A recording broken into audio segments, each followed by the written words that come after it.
تو مانگ رہے ہو آپ؟ اور اللہ فرماتا ہے جس نے ہم سے آخرت مانگی ہم اس کو دنیا بھی دیں گے اور آخرت بھی دیں گے۔ اسی لیے دوسرے پارے میں اللہ نے فرمایا فَمِنْهُمْ مَنْ يَقُولُ رَبَّنَا آتِنَا فِي الدُّنْيَا وَمَا لَهُ فِي الْآخِرَةِ مِنْ خَلَاقٍ، جنہوں نے یہ کہا نا رَبَّنَا آتِنَا فِي الدُّنْيَا، اے ہمارے رب دنیا میں ہمیں کچھ دے دے، اللہ فرماتا ہے دے دیا جائے گا، وَمَا لَهُ فِي الْآخِرَةِ مِنْ نَصِيبٍ، اور آخرت میں ان کا کوئی حصہ نہیں ہوگا، من خلاق، آخرت میں کوئی ان کا حصہ نہیں ہوگا۔ وَمِنْهُمْ مَنْ يَقُولُ رَبَّنَا آتِنَا فِي الدُّنْيَا حَسَنَةً وَفِي الْآخِرَةِ حَسَنَةً وَقِنَا عَذَابَ النَّارِ أُولَٰئِكَ لَهُمْ نَصِيبٌ مِّمَّا كَسَبُوا، اللہ فرماتا ہے اور جنہوں نے کہا اے ہمارے رب ہمیں دنیا میں بھی اچھائیاں دے دے اور آخرت میں بھی اچھائیاں دے دے، رب فرماتا ہے اور جنہوں نے یہ کہا اے اللہ ہم کو عذاب دوزخ سے بچا لے، رب فرماتا ہے یہ وہی لوگ ہیں جنہوں نے حقیقت میں حصہ حاصل کر لیا، آخرت بھی مانگ لیا دنیا بھی مانگ لیا۔ دعا میں ہمیشہ یہی کیا کرو کہ اللہ ہماری آخرت اچھی کر، یہاں مانگ کر کے کتنا لے لو گے، کتنا لے لو گے، کتنے دن تک؟ چلو آج آپ نے صحت مانگی، اے اللہ مجھے صحت عطا کر، طبیعت اچھی رکھ، اچھی بات ہے، لیکن کتنے دن تک رہو گے؟ 80 سال، 100 سال؟ 80 سال کے بعد جب بال سفید ہونے لگیں گے تب پھر تم یہ مانگو گے کہ اللہ پھر میرے بال کالے کر دیں؟ پیٹھ جھکنے لگے گی تب یہ کہو گے کہ اللہ میری کمر سیدھی کر دے؟ دانت جھڑنے لگ جائیں گے کہو گے پھر اے اللہ میرے دانت صحیح کر دے؟ نظام ہے کائنات کا، صحت کو جانا ہے تو جو جانے والی چیز ہے اس کو ہی ہم مانگ رہے ہیں، جو ہم سے رخصت ہونے والی چیز ہے وہی ہم مانگ رہے ہیں۔ اولاد مانگ رہے ہو یہ بھی چھوٹنے والی چیز ہے، یہ ہم سے چھوٹنے والی چیز، ہر وہ چیز مانگتے ہیں ہم یہاں پر جو ہم سے رخصت ہونے والی ہے، اور جو ہمیشہ رہنے والی ہے وہ جنت ہے، اس کا سوال کیوں نہیں کرتے؟ اور ایک امام شیخ سعدی رحمۃ اللہ علیہ کی کتنی پیاری بات ہے، سنو، فرماتے ہیں موت سے بچنا ممکن ہے کسی کو؟ بتائیں کوئی بچ سکتا ہے؟ پاسبل ہے؟ موت سے بچنا کسی کے لیے بھی ممکن ہے؟ نہیں ہے، سب کو پتہ ہے، سب کو پتہ ہے امپاسبل، لیکن اس کے باوجود بھی بچنے کے لیے 1000 دوائیاں کھاتے ہیں۔ سب کو معلوم ہے کہ موت سے نہیں بچتے ہیں، لیکن اس کے باوجود بھی بچنے کے لیے ہم روز کچھ نہ کچھ کر رہے ہیں، ہم اپنے جسم کو صحیح کرتے ہیں یا بیماریوں کو صحیح کرنے کے لیے پیسہ بھی بہاتے ہیں، سب کچھ کرتے ہیں، ہمیں پتہ ہے کہ ہم نہیں بچ سکتے پھر بھی خرچہ کرتے ہیں۔ شیخ سعدی کی سوچ دیکھو، فرماتے اور انسان کو یہ پتہ ہے کہ جہنم سے بچنا ممکن ہے، موت سے بچنا تو ممکن نہیں، لیکن دوزخ سے بچنا ممکن ہے۔ کیا سب کے اوپر کمپلسری ہے جہنم میں جانا؟ نہیں، تو جس سے بچنا ممکن ہے اس کے لیے کوشش بھی نہیں کرتا، اور جس سے بچنا ممکن ہی نہیں اس کے لیے روز کوشش کرتا ہے۔ یہ کیسی سوچ ہے انسان کی؟ موت سے نہیں بچ سکتے، کوشش ٹھیک ہے تم دوائیاں کرتے رہو، لیکن کوشش یہ کرو کہ اللہ مجھے دوزخ سے بچا لے، مجھے آخرت کے عذاب سے بچا لے۔ میرے عزیزوں ہمارا سارا نظام اسلام کا آخرت پر ٹکا ہوا ہے، اسی لیے رب تعالیٰ نے فرمایا من کان یرید حرث الآخرۃ نزید لہ فی حرثہ۔ ایک بات میں آپ کو بتا دوں، اگر اسلام سے آخرت کا کانسیپٹ نکال دیا جائے تو پورا دین کھوکھلا ہو جائے گا۔ یعنی پھر کس چیز کے لیے کر رہے ہو تم؟ نماز کیوں پڑھ رہے ہو؟ چوری سے کیوں بچتے ہو؟ شراب کیوں نہیں پیتے؟ ہر چیز کا تعلق تمہارا آخرت سے جڑا ہوا ہے، آخرت سے۔ کیوں؟ حساب ہوگا، پوچھا جائے گا، میری نمازیں بھی پوچھی جائیں گی، روزے بھی پوچھے جائیں گے، ہر چیز آخرت کے خوف سے ہم دنیا میں عمل کر رہے ہیں، اور اگر آخرت کا کانسیپٹ ختم ہو گیا تو وہی درندوں کی طرح سے ناچتے گھومتے رہیں گے، جیسے دوسری قوموں کو دیکھ رہے ہیں ان کے ہاں کوئی تصور ہی نہیں آخرت کا، ان کا تو یہ ہے کہ اچھے کام کرو گے تو دوسرے جنم میں اچھا بن کے پیدا ہو جاؤ گے، برے کام کرو گے تو دوسرے جنم میں کتا بلی بن کے پیدا ہو جاؤ گے، بس اتنا ہی ہے، اس سے زیادہ نہیں ہے۔ پھر بھی کچھ لوگوں کے ہاں ہے سورگ اور نرگ کا، لیکن وہ بھی اتنا یقینی نہیں ہے، اتنا یقینی نہیں ہے جتنا تمہارے لیے ذہن میں یقینی جنت اور دوزخ کا تصور ہے، یہ دوسروں کے ہاں نہیں ہے۔ اسی لیے میرے عزیزو آخرت کے تصور کو اتنا مضبوط بٹھاؤ، اتنا مضبوط بٹھاؤ۔ مجھے ایک بات یاد آتی ہے کہ ہمارے ایک بزرگ تھے، میرے بڑے دادا، اللہ ان کی تربت پر رحم فرمائے، پورے علاقے میں لوگ اس بات کے شاہد ہیں، جب بھی کوئی کچھ غلط کام کرتا یا چھوٹی بہت بھی چیز ہلکی نظر آتی ان کو، تو ڈانٹنے کے لیے سب سے پہلا جو جملہ وہ کہتے تھے وہ یہی کہتے تھے، کیا تجھے آخرت کا خوف نہیں ہے؟ آخرت سے نہیں ڈرتا؟ یہ ایک جملہ اکثر ہر کام پر، نماز کے سلسلے میں ہو یا کسی کو کہیں پر گپے لگاتے بیٹھے ہوئے دیکھتے تو یہ کہتے آخرت کا ڈر نہیں ہے۔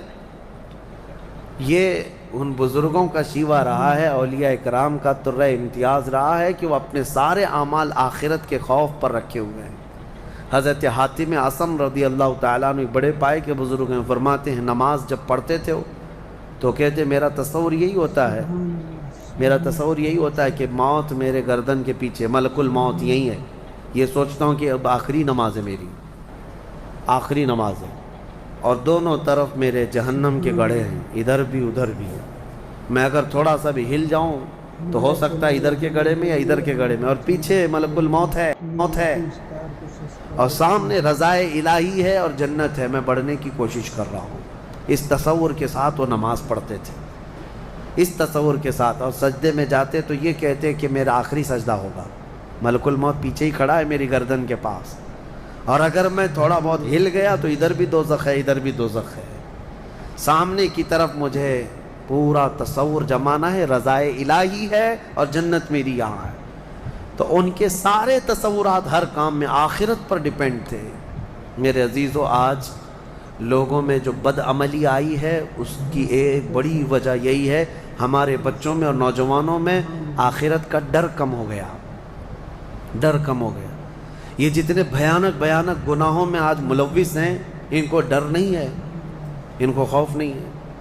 میں ایک بات بتاتا ہوں، پچھلے زمانے کی ایک بات ہے کہ ایک پرہیزگار شخص تھے، متقی تھے بنی اسرائیل میں، ایک خاتون جو فحش کاموں میں ملوث رہتی تھی، طوائف تھی یا جیسی بھی، وہ آئی اس عابد کے پاس، یہ پرہیزگار شخص تھا۔ یہ جب آئی تو کہا کہ رات گزارنے کے لیے میرے پاس کوئی ٹھکانہ نہیں ہے، باہر ٹھنڈی اور بارش ہے، مجھے تھوڑی سی جگہ دے دو۔ اس عابد نے رحم کھا کر اپنے گھر میں عورتوں کے رونے پر کبھی شیطان داخل ہو جاتا ہے، مدد کے لیے عورت رونا دھونا جب کرتی ہے تو اچھے اچھوں کا ایمان ختم ہو جاتا ہے۔ وہ عورت رونے لگی کہ میرا کچھ کوئی سہارا نہیں، بارش میں بھیگ جاؤں گی، میں تڑپ تڑپ کے ختم ہو جاؤں گا۔ اس عابد شب زندہ دار اس نے اپنے خانقاہ میں جگہ دی تھی۔ جب رات ہو گئی تو وہ عورت آئی اس کے سامنے آئی اور عریانیت کے ساتھ عجیب و غریب حرکتیں کر کے اس کو گناہ پر ابھارنے لگی۔ وہ عابد تنہا تھا، وہ قریب آیا، اس کے بعد پوچھا کیا چاہتی ہے؟ کہا چل کوئی نہیں ہے، رات میں کوئی نہیں ہے، ہم لوگ اپنے جسموں کی سکون حاصل کر لیں۔ اس عابد نے کہا کہ ٹھیک ہے، میں اس سے پہلے تھوڑی دیر میں بھی آتا ہوں، خواہش ہے تیرے ساتھ آ جاتا ہوں، سوتا ہوں، لیکن اس سے پہلے میں دیکھتا ہوں۔ اس نے کیا کیا، گھر میں جو چراغ جل رہا تھا، بہت اس وقت مشعل جو جلائے جاتے تھے، اس نے وہ مشعل کو قریب کیا، پہلے اس میں اپنی انگلی لگایا تو چمڑی جل گئی، ہاتھ جھٹکنے لگا۔ وہ خاتون تیار کھڑی تھی، پوچھنے لگی کہ کیا کر رہا ہے؟ کہا رک جا، دیکھ رہا ہوں۔ تھوڑی دیر کے بعد دوسری انگلی آگ میں لگایا، چمڑی جل گئی۔ پھر اس کے بعد وہ اسی طرح جلاتا رہا انگلی کو۔ اس خاتون نے پوچھا کہ کیا کر رہے ہو تم؟ اس عابد نے کہا میں دیکھ رہا ہوں، اس آگ کو میں برداشت کر سکتا ہوں تو پھر ٹھیک ہے، میں یہاں مزے بھی کر لوں گا، اس لیے کہ یہ جہنم کی آگ اس سے 70 گنا زیادہ تیز ہے، میں نے سنا ہے، دیکھ رہا ہوں کہ یہاں کی آگ میں برداشت کر پاتا ہوں۔ 2 انگلیاں سامنے کیا، 3 انگلیاں کیا، 4 انگلیاں جب مشعل میں لگایا تو پورا چمڑا جل کر کے صرف انگلیوں کی ہڈیاں کالی ہو کر رہ گئی، ہاتھ پورا چمڑا لٹک گیا، پورا ختم ہو گیا، ہاتھ پورا جلا رہ گیا۔ وہ عورت چیخ مارنے لگ گئی کہ کیا کر رہا ہے، چمڑے کے جلنے کی بو آنے لگ گئی۔ اسی اثنا میں وہ عورت چیخ مار کر کے باہر نکلتی ہے کہ بچاؤ مجھے، بچاؤ، یہ پاگل ہو گیا، پاگل ہو گیا۔ بادشاہ کی پولیس وہاں سے گزر رہی تھی، آئی اور اس نے پوچھا کہ کیا ہوا ہے؟ کہا کہ اس عابد نے میری عزت پر حملہ کر دیا۔ تو پولیس اندر گھس گئی، دیکھا تو یہ بیٹھا ہوا تھا، اب آؤ دیکھا نہ تاؤ، حملہ کر دیا اس پر۔ لوگوں کو باہر پتہ چل گیا کہ ایسا ایسا ہوا ہے، ایک عورت آئی تھی اور اس پر عابد رات کو تنہائی میں اس کے ساتھ منہ کالا کر رہا تھا۔ تو لوگوں نے مارنا شروع کیا، اتنا مارا کہ وہ عابد مر گیا، انتقال ہو گیا، ختم ہو گیا۔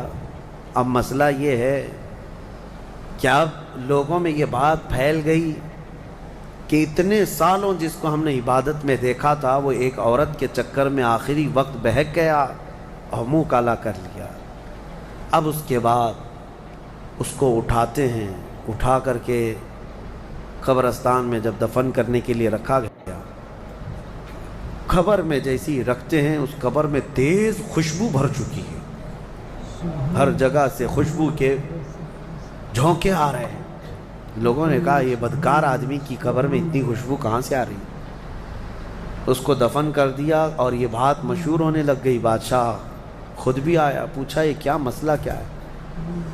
تو لوگوں کو جب یہ بات سمجھ میں نہیں آئی تو علماء کو بلایا گیا اور پوچھا گیا کہ کیا مسئلہ ہے؟ کہا گیا کہ یہ بدکار نہیں ہو سکتا، یہ اللہ کی رضا میں انتقال کیا ہے۔ اس خاتون کو پکڑ کر لایا گیا، پوچھا گیا کہ کیا کیا معاملہ ہوا تھا، سچ بتا۔ اس عورت نے بتایا کہ اس کا کوئی مسئلہ نہیں تھا، یہ ڈرتا رہا اللہ سے اور آخرت سے ڈرتا رہا، اور رات میں یہ بیٹھ کر کے اپنی انگلیاں جلا لیا تھا، اور یہ کہتا تھا کہ میں دیکھتا ہوں دنیا کی آگ سے میں برداشت کر پاتا ہوں تو ٹھیک ہے میں تیرے ساتھ مزہ کروں گا، نہیں تو پھر آخرت کا عذاب اس سے بھی بڑا سخت ہے۔ وہ یہ کہتا رہا اور میں بھاگ کر گئی، اتنے میں لوگ آئے اور اس کو مار دیے۔ بادشاہ نے پوچھا کہ دیکھو اس کو پھر سے نکالو، نکالا گیا۔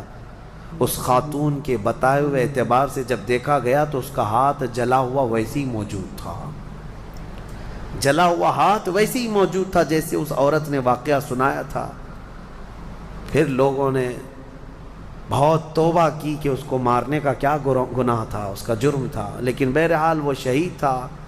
اس حکایت کو نقل کر کے فرماتے ہیں صاحب حکایت کہ یہ وہ لوگ تھے جن کا ہر کام آخرت سے جڑا ہوا تھا۔